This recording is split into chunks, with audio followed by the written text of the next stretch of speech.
नमस्कार दोस्तों, मैं साक्षिमा पांडे आज आपको सुनाने जा रही हूँ जाने माने राइटर श्री R.K. नारायण जी की मशहूर कहानी एन एस्ट्रोलॉजर्स डे यानी एक ज्योतिषी का दिन।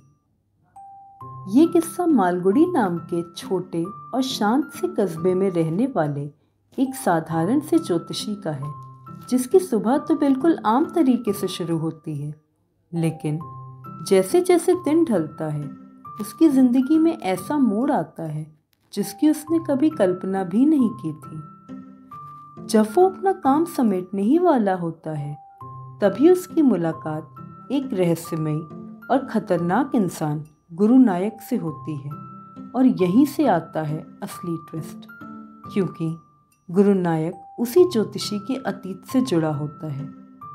तो चलिए दोस्तों, शुरू करते हैं ये दिलचस्प और रहस्य से भरी कहानी एन एस्ट्रोलॉजर्स डे। दोस्तों, एन एस्ट्रोलॉजर्स डे यानी एक ज्योतिषी का दिन एक ऐसी छोटी सी कहानी है जिसमें हमें एक ऐसे आदमी की जिंदगी का सिर्फ एक दिन दिखाया गया है जो दिखने में तो ज्योतिषी है लेकिन असल में नकली है। ये किस्सा घटता है मालगुडी नाम के छोटे से कस्बे में। मालगुडी दक्षिण भारत में मद्रास के पास बसा हुआ एक छोटा सा शहर है। ये कोई आज के समय की कहानी नहीं है, बल्कि उस दौर की है जब भारत आज़ाद नहीं हुआ था, यानी प्री इंडिपेंडेंस टाइम्स की। कहानी की शुरुआत दोपहर के वक्त से होती है। यही वह समय था जब ज्योतिषी अपना काम शुरू करता था। सबसे पहले तो वह अपना सारा सामान निकालकर सामने रखता था, जैसे कौड़ियाँ, ज्योतिष का चार्ट और ताड़ के पत्तों पर लिखी हुई लिखाइयाँ, जिससे देखने वालों को लगे कि वह सचमुच पढ़ा लिखा ज्योतिषी है। उसका पहनावा भी बिल्कुल ज्योतिषी जैसा होता था। माथे पर चमकती हुई राख और सिंदूर की लकीरें जो लोगों को ये यकीन दिलाती थी कि उसकी नज़रों में कोई दिव्य चमक है। इतना ही नहीं, सिर पर गेरुए रंग की पगड़ी बांधकर वो और भी असरदार दिखता था। इस तरह वह अपना रूप ऐसा बना लेता था कि हर आने जाने वाले की नज़र उसी पर टिक जाया करती थी। वो टाउन हॉल पार्क के रास्ते पर एक इमली के पेड़ के नीचे अपनी दुकान सजाता था। ये जगह उसके धंधे के लिए बिल्कुल सही थी, क्योंकि यहाँ हमेशा भीड़ रहती थी।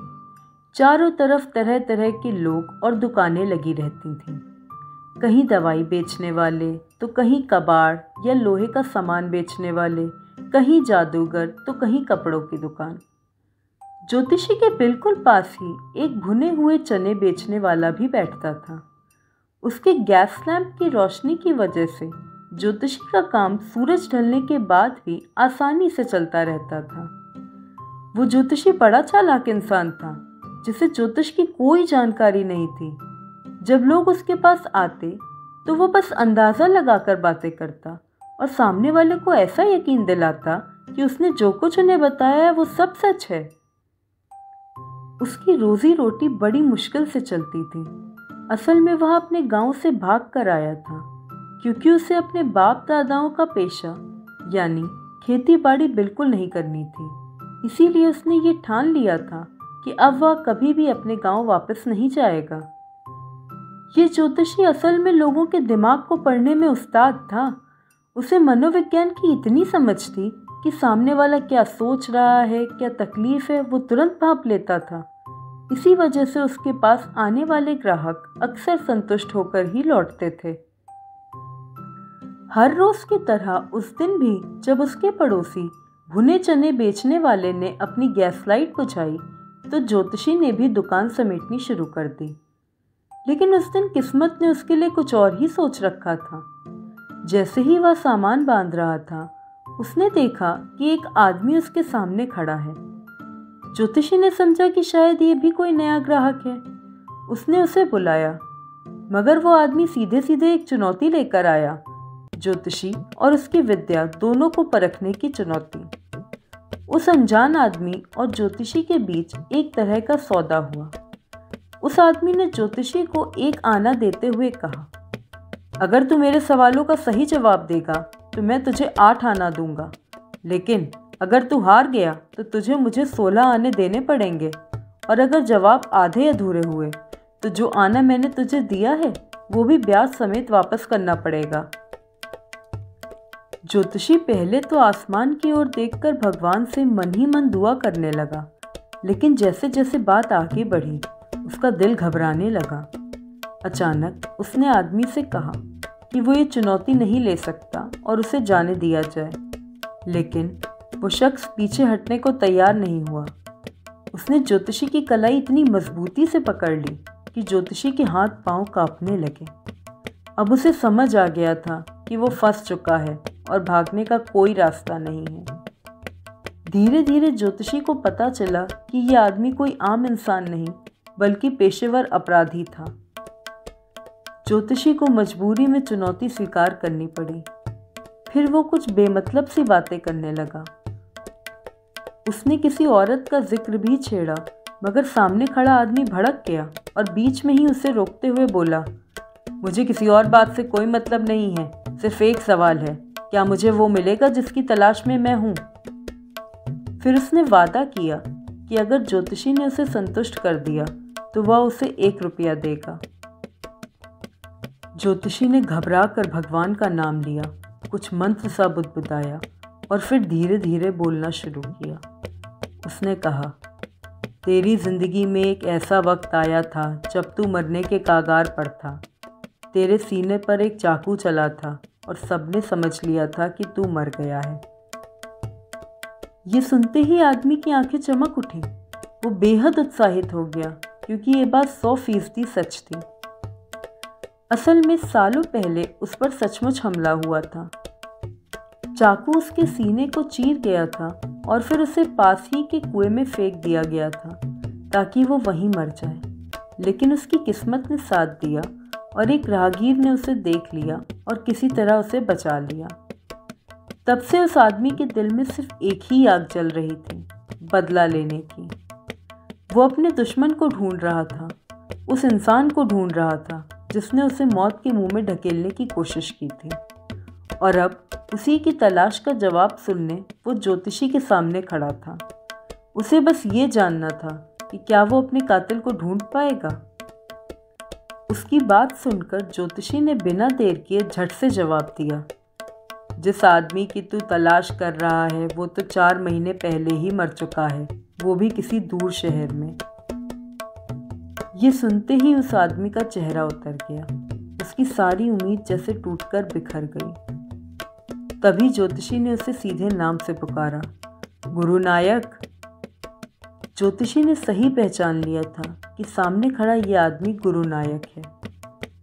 ज्योतिषी ने आगे कहा, तेरा गांव यहाँ से 2 दिन की दूरी पर उत्तर दिशा में है, वहीं लौट जा और याद रख, दोबारा कभी दक्षिण की ओर मत आना, तेरी जान को खतरा है। अगर तू घर से बाहर निकला तो जिंदा नहीं बचेगा। गुरु नायक ने धीरे से सर झुकाकर कहा, मैं तो अपना गांव छोड़कर इसीलिए निकला था ताकि उस शख्स को ढूंढ सकूं जिसने मुझ पर हमला किया था।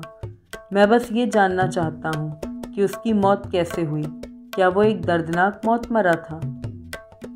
ज्योतिषी ने गहरी सांस ली और बोला, हाँ, उसे एक लॉरी ने कुचल दिया था।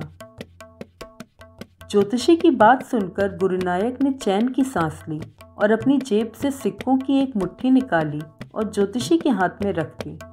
वो संतुष्ट होकर वहां से चला गया और धीरे धीरे अंधेरे में गुम हो गया। इधर ज्योतिषी ने भी राहत की सांस ली। उसने जल्दी जल्दी अपना सारा सामान समेटा और घर की ओर चल पड़ा। उस रात ज्योतिषी की पत्नी बेसब्री से उसका इंतजार कर रही थी, क्योंकि उसे रोज के मुकाबले वापस आने में कहीं ज़्यादा देर हो गई थी। जैसे ही वह घर पहुंचा, उसने गुस्से में सिक्के पत्नी की तरफ उछाल दिए और बोला, गिन ले। पत्नी ने तुरंत सिक्के गिने। वो पूरे 12.5 आने थे। उसकी आंखों में खुशी की चमक आ गई और इतने सारे पैसे देखकर वो बोली, वाह, अब मैं गुड़ और नारियल खरीद लाऊंगी। हमारा बच्चा कब से मिठाई की जिद कर रहा है। लेकिन ज्योतिषी के चेहरे पर खुशी नहीं थी, उसकी भौएं तनी हुई थीं। उसने गुस्से से कहा, उस गुरु नायक ने धोखा दिया। 1 रुपया देने का वादा किया था मगर दिया सिर्फ 12.5 आना। खैर, रात का खाना खाने के बाद उसने पत्नी के सामने अपनी जिंदगी का सबसे बड़ा राज खोला और बोला, आज मेरी जिंदगी का सबसे बड़ा बोझ उतर गया है। मैं हमेशा समझता था कि मैंने गुरु नायक को मार डाला था। इसी डर से मैं अपने गांव से भाग आया था। मुझे डर था कि कहीं लोग मुझे कातिल ना मान लें, इसलिए मैंने कभी लौटकर वहां कदम नहीं रखा। वो आगे बोला, असल में जिसने गुरु नायक को मारने की कोशिश की थी वो कोई और नहीं बल्कि मैं ही था। ज्योतिषी की बात सुनकर उसकी पत्नी हैरान रह गई। ज्योतिषी ने आंखें झुका ली और धीमी आवाज में बोला, जब मैं जवान था तो बुरी संगत में पड़ गया था। गुरु नायक और मैं साथ में शराब पीते, जुआ खेलते और झगड़ते रहते थे। एक दिन झगड़ा इतना बढ़ गया कि मैंने उस पर चाकू चला दिया और समझा कि वो मर गया। उसी डर से मैं सब छोड़कर मालगुड़ी आ गया और आज तक यहीं बसा हूँ। यही वजह थी कि गुरु नायक को देखकर वो घबरा गया और इसीलिए वो उसके बारे में इतनी सटीक बातें बता पाया, जबकि उसे असल ज्योतिष का जरा सा भी ज्ञान नहीं था। तो देखा आपने कैसे जिंदगी के उतार चढ़ाव ने एक आवारा आदमी को ज्योतिषी बना दिया। यह कहानी इंसानी फितरत के उस अंधेरे पहलू को भी दिखाती है जहाँ ढोंग, चालाकी, बदले की आग और स्वार्थ छिपा होता है। इस कहानी के किरदार भी इन कमजोरियों से अछूते नहीं हैं, लेकिन आखिरकार सब अच्छा ही हो जाता है। ज्योतिषी अपनी चालाकी और दिमाग से न सिर्फ अपने दुश्मन को बेवकूफ़ बना देता है, बल्कि अपनी जान भी बचा लेता है और ये भी पक्का कर लेता है कि भविष्य में उसका सामना फिर कभी उस आदमी से ना हो। आपको ये कहानी कैसी लगी हमें कमेंट बॉक्स में लिखकर ज़रूर बताइएगा, और अगर आप अपने पसंद की कोई और कहानी सुनना चाहते हैं तो वो भी आप हमें लिखकर बता सकते हैं। ऐसे ही इंटरेस्टिंग कहानियाँ सुनने के लिए बने रहिए हमारे चैनल द स्टोरी करी पर। And don't forget to like and subscribe my channel. Thanks for watching.